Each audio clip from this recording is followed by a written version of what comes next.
Hi there, my name is Victory and welcome to The Beautiful Black Girl. So a few weeks ago, I had a Q&A video and one of the questions or suggestions someone gave was that I do a video on my skincare routine.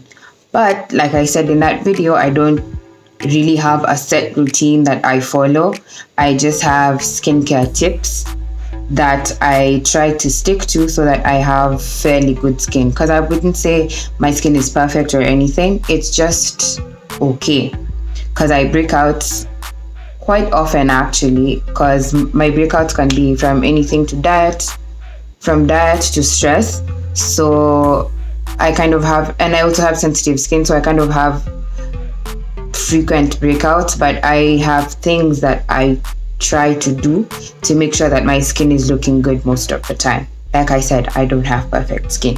So I'm not giving you these tips because I have perfect skin. I'm giving you these tips because some of them have worked for me, and I've also done research to make sure I give you guys like the right information. I'm not just telling you put lemon on your face, and by the way, if you do that, please stop. It's really horrible. Yeah, so I guess let's get into the video then. If you see me looking down, I'm looking at my notebook. I wrote down the things I want to talk about so that I don't forget anything. So when you see me looking down, that's what I'm looking at. Yeah. So the first thing I'm going to talk about is exfoliation. If you guys remember a while back when Pharrell was asked his secret to looking so young for all these years, he said he exfoliates a lot. Now, most people know exfoliation as scrubbing. Okay, first I'm going to read for you the definition of exfoliation. It's removing dead skin cells from the surface of the skin. Now, the problem is most people scrub their faces, and based on the estheticians that I've seen putting out information, scrubbing is not really good for your skin. So there's two types of exfoliation. There's manual exfoliation and there's chemical exfoliation. Manual now is the thing most of us do, using scrubs, using exfoliating gloves, things like that. But the problem with these things is they kind of cause micro tears on your skin, because also when we're scrubbing, we use a lot of energy. Ideally, if you have to scrub, then use your pinky fingers, because most of us use the middle fingers, and then you're putting in a lot of energy, so you're actually tearing your skin. Maybe you won't notice a difference if you have really if genetically your skin is really good, then you may not notice it damaging your skin. But people who have things like acne, you should actually never scrub your face if you have acne. That's really bad, because especially if it's active. If it's dormant, then maybe it's fine. But if you can avoid scrubs, avoid them. So like I said, there's manual exfoliation and there's chemical exfoliation. Manual is good for the body, but then the face, if you can avoid it, avoid it. The other type of exfoliation now is chemical. Here is where you use enzyme exfoliants. If you're a skincare junkie, like you like reading about skincare a lot, you've heard about BHAs and AHAs. So AHAs are alpha hydroxy acids and BHAs are beta hydroxy acids. These are now the chemical exfoliants that I use. So examples of AHA, the best one I can give you is lactic acid, because you guys have seen things where people talking about using milk on their faces or you doing a yogurt face mask. That's where the lactic acid comes in now, because lactic acid is found in milk. Those ones are good for you. And they're gentle, they're moisturizing, and they work to get rid of hyperpigmentation. The other one is beta hydroxy acids. Here we have something like salicylic acid. They're oil soluble and they're antibacterial. A lot of chemical exfoliants are done, like our in-house services, in-spa services, in-house services, whichever you want to call it. So when you go to the spa, they will do them for you. Things like a chemical peel, those kind of things that are done in the spa. But if you want to do chemical exfoliation at home, you can do it, because there are products that are on the market that can help you with that. So basically, chemical exfoliants dissolve the bond between dead skin cells, allowing them to come off easier, as opposed to manual where you're just scrubbing it off. The chemical one dissolves the bond between the dead skin cells so that they become loose, and then removing them is easier. Yeah, exfoliation gets rid of acne, large pores, hyperpigmentation, uneven textures, and fine lines. Now, like I said, if you have acne, please avoid scrapping your skin because you're going to make it so much worse. Unless maybe your dermatologist tells you it's fine. But if you're just following information from the internet, scrapping is horrible for you. Another thing that's good for your skin is vitamin A. This is also, but it's not an exfoliant, but it's good for your skin. But it's also recommended that if you use products with vitamin A, make sure you have sunscreen. Ideally, you should have sunscreen on all the time, but with vitamin A, your skin becomes a bit sensitive, so the effects of the sun would be a lot worse if you don't use sunscreen. Yes. Next thing I'm going to talk about is cleansing. So I think this is something most, if not all of us do. Some people just wash their face with like a face wash. Some people use cleansers. Some people use bar soap, which is horrible. I've done that. I'm not going to say I haven't done it, but I've done it, but it's not the best thing to do. But then again, it's not very easy to find a good cleanser. So I think you really have to do your research, especially if you have sensitive skin, because things like Nivea cleansers tend to be really harsh. Personally, for me, they're really harsh. So I can't like use them all the time or at all. I tried using a Nivea cleanser and my skin broke out really badly, and I was already having another breakout, so the breakout just became worse. So if you can avoid Nivea cleansers, do that. But if you don't have sensitive skin, they might work well for you. So cleansing is something you need to do twice a day, in the morning and in the evening. And it's especially great in the evening, because if you put on makeup, like, okay, personally for me, I only do liner and lipstick, but there are people who do full face of makeup every day. You need to take off your makeup. You need to take off the dirt you've accumulated throughout the day. So it's a really good idea to cleanse. And the best duration to do this for is for 60 seconds. So when you're cleansing, make sure you're rubbing the cleanser in for a full 60 seconds so that it actually works. Most people do it for like a few seconds and then wash their face. You're not really doing anything. You're not giving the cleanser time to work. So ideally, you should do it for at least 60 seconds for it to be able to work. Like I said, twice a day. So there's another type of cleansing called oil cleansing. This is using an oil to remove makeup, dirt, dead skin cells, pore blockages from the surface of the skin. So it's really, really good for you, and it should be the first step before you use your normal cleanser. So using the two of them is called double cleansing. So if you ever see anything about double cleansing, the first step is oil cleansing, and then the second step is using your cleanser now afterwards. So it's good for all types of skin, because I know people with oily skin tend to think that they should avoid oils, but for you to clear your skin well, you need to oil cleanse so that you can get rid of excess oil that's being produced by your skin. So you can use a natural oil or an oil cleanser. There are oil cleansers on the market. I'm not sure, but I don't know any, but if I find some information, I will put it in the description box. Natural oils, especially unrefined, non-GMO and organic. So like organic coconut oil, unrefined shea butter, things like that. You can use them to oil cleanse. And then once you've done that, you need to do, so basically what oil cleansing is you put the oil on your face and then you rub it in the way you do with a cleanser. But instead of 60 seconds, you do it for about 2 to 3 minutes. Then you will feel substances on your face, especially if you haven't done it in a really long time or you've never done it before. You will feel oil plugs coming out. They're called oil plugs, the things that come out. So like excessive sebum and things like that will start to come out. And then once you're done, you will wipe your face with a clean, warm, damp cloth. And then after that, now you can do your skincare routine, cleansing and whatever, face masks, whatever you do at night. Yes. So yeah, oil cleansing is done preferably in the evening so that you get rid of everything for makeup, the dirt you've accumulated throughout the day, all of it. It comes out so that your skin has time to breathe, especially since you're going to bed, and skin regenerates at night while we sleep. So yeah. Sunscreen. A lot of people don't use sunscreen every day, which is actually a really bad idea, because sunscreen is supposed to protect you from the sun's rays, and the sun's rays are UV. So there are two types. There's UVA and there's UVB. UVA are the aging rays, and then UVB are the ones that burn your skin. And also, if you have hyperpigmentation and you're trying to get rid of it, you really have to put on sunscreen. For people who don't know what hyperpigmentation is, it's when, like, how do I explain?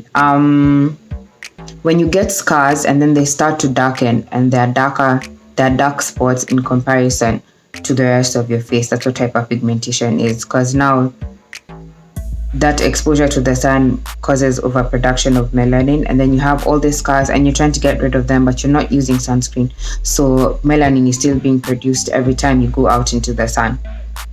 Yeah, that's what it is. Sunscreen should always be after moisturizer. So you do your skincare routine, you use your moisturizer, and then you put on sunscreen. Preferably SPF 30 to SPF 50. Minimum 30. Anything below 30 is not really going to work for you. And then also, if you're someone who puts on full face of makeup, sunscreen after moisturizer but before primer. But you have to wait about 15 minutes after you put on the sunscreen, either to leave or to do your makeup. 15 minutes so that it has time to create that protective cast, so that when you go out now you're safe, or when you put on your makeup you're not moving the sunscreen around and then because it didn't have time to settle in. Yes.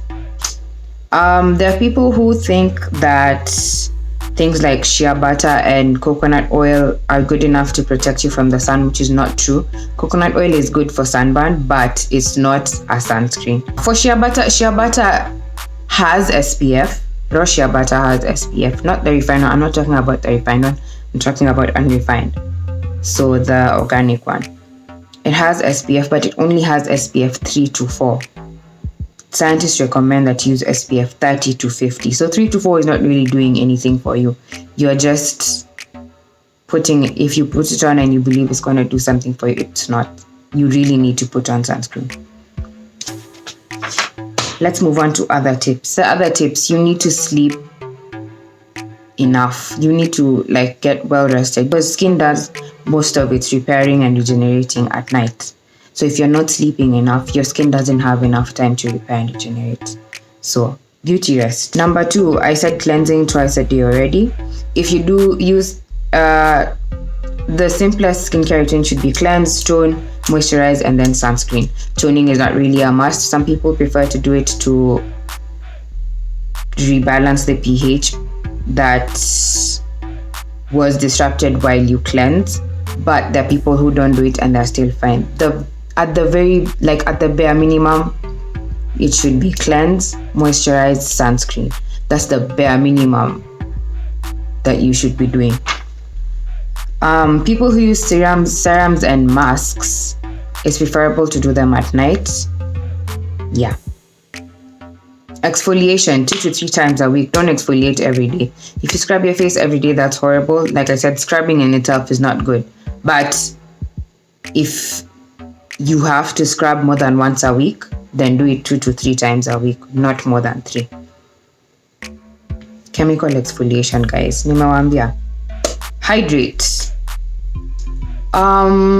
People often get angry when you tell them to drink water for skin, and I don't know why, because that's something that works really well for some people. Now, drinking water doesn't work for everyone. And for people who have acne, I would recommend seeing a dermatologist to get products that will work for you. Because even the things I'm telling you now, if you're prone to acne, they may not work for you and you need special treatment.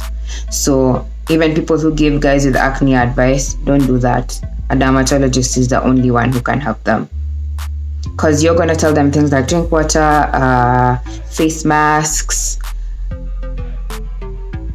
You don't have the same problems, and not everyone's acne is also not the same. So what works for one person might not work for another person. So dermatologist. Where was I? Hydrate. Drinking water actually works really well for me. So when people ask me, I will tell you to drink water because that worked for me. And I never knew this until the very first time I got admitted to hospital. At the time I was very dehydrated and I had a stomach infection and I had H. pylori. So it was a really horrible time. And because I had lost so much water because of the infection. Because when you have a stomach infection, you're definitely going to throw up. So I lost a lot of water because I threw up a couple of times. And then I was really dehydrated. So I stayed in hospital for like a week, and I used to get intravenous fluids every day, like twice a day, I think, in the morning and in the evening. So with time, by the time I was leaving the hospital, I noticed that my skin was really, really good. And I realized it was because I was hydrating. So like now they were forcefully putting fluids into my body, and that really helped my skin. So that's how I found out that drinking water works for me. It may not work for everyone, but either way, drinking water is a really good idea. So if you've tried a lot of things and you haven't tried just drinking enough water, try and do that. It might work for you. Eat healthy. Now, this is something I've experienced as well. When I eat a lot of junk food for a prolonged period of time, my skin looks like garbage. But then when I stick to a healthy routine, and then if I'm eating junk, it's like once, like on Saturday I eat fries, and then every other day I'm trying to be healthy, my skin looks generally better than when I'm eating junk all the time. So if you can avoid junk food as much as possible, do that so that your skin is getting nutrients and is going to be generally healthy, and then you're going to have beautiful skin and it will be glowing and you'll be happy. So foods that are good for skin: avocados, fish, berries, nuts, leafy greens. Those are things that are really good for glowing skin. So greasy foods, red meat, dairy, sugar, some of these things cause inflammation and overproduction of sebum, especially greasy foods, because you're eating a lot of oil, and then now you get, I don't know how to explain, but I think you get what I'm trying to say. Should you wash your face with warm water or cold water? It actually doesn't matter. A lot of people have this belief that hot water opens your pores and then cold water closes them. That's not a real thing. That's not something that happens. Your pores don't open and close. You can have large pores, but that doesn't mean your pores are open, and that when you have small pores, your pores are closed. No, everyone has different pores. So there's no such thing as opening and closing of pores. And there's a lot of misinformation about that, especially on the internet. Your pores don't open and close. Yes. So it doesn't really matter. If you want to use warm water, that's fine. If you want to use cold water, that's fine. But avoid heat, like very hot water, especially girls we shower with really hot water. Avoid putting scalding hot water on your face, because then the sebum will melt and then it will be extracted easily, and then now your face will be dry. Coconut oil on the face is something that I think needs to be talked about, because there's a lot of DIY skincare products online, a lot of DIY things that involve coconut oil. Now, coconut oil is a 3 out of 5 on the comedogenic scale. Comedogenic scale basically ranks oils and butters based on their ability to clog your skin, or their likelihood rather to clog your skin pores. 3 out of 5 is not low. So using coconut oil on your face can block your pores, and then that's how you get breakouts. So that's why coconut oil doesn't work for everyone. There are people who use coconut oil and their skin is fine, but there are people who use it and then they start to get breakouts. It's because the coconut oil is clogging your pores. That's why you're getting the breakouts. Comedogenic scale, ideally, if you're using oils on your face, you should pick maybe the ones that are on a 0 to 1. So 0 is won't clog your pores at all. Examples is unrefined shea butter and argan oil. Number 1, very low likelihood. This is castor oil, grapeseed, rosehip, and shea butter. This is not raw shea butter now. This is refined shea butter. Number 2, moderately low likelihood. Here we have olive oil and shea butter again. So shea butter ranges from 0 to 2 on the scale. Number 3, moderate likelihood. Here we have coconut oil, moringa oil, avocado oil. If you can avoid putting these things on your skin, avoid it. Number 4, fairly high likelihood. Here we have cocoa butter and again coconut oil. So I think it depends. Raw coconut oil, Not raw, but unrefined is a 3, refined is a 4. Number 5, high likelihood. Here we have things like soybean oil and wheat germ oil. I will put all this information in the description box in case you want to go through it slowly, and then I'll put a few links that will help you understand what exactly I'm talking about. Yes. Yeah, I think that's everything. I feel like this video might be a bit long. I like to keep my videos below 10 minutes because no one really wants to watch a long video anyway. So if this video is longer than 10 minutes, I'm really sorry. Yeah, but so those are the things I'd say I stick to, and also things that are recommended by estheticians. Difference between, I know that people who will ask what's the difference between an esthetician and a dermatologist. Basically, an esthetician is about aesthetics, so they deal with the outer layer of the skin. Dermatologists now deal with the diseases, so things like acne, things like eczema, things that are causing you trouble from within. That's where dermatologist comes in. So if you have something like eczema or acne, it's a really good idea to go see a dermatologist. And don't use like internet skincare advice because acne varies for everyone. So it's a good idea to see a dermatologist as opposed to just coming up with a routine on your own and then it doesn't work. Yes, so that's all for this video. I hope it was what's the word I'm looking for? Informative enough. Yes. I hope this video was informative enough for you. If you have any questions, or rather any additional questions, you can leave them in the comment section, or you can DM me on Instagram and I will get back to you. Yes, so I really hope you guys have a beautiful, beautiful weekend. Yeah, and take good care of your skin and drink water. Bye. Mwah.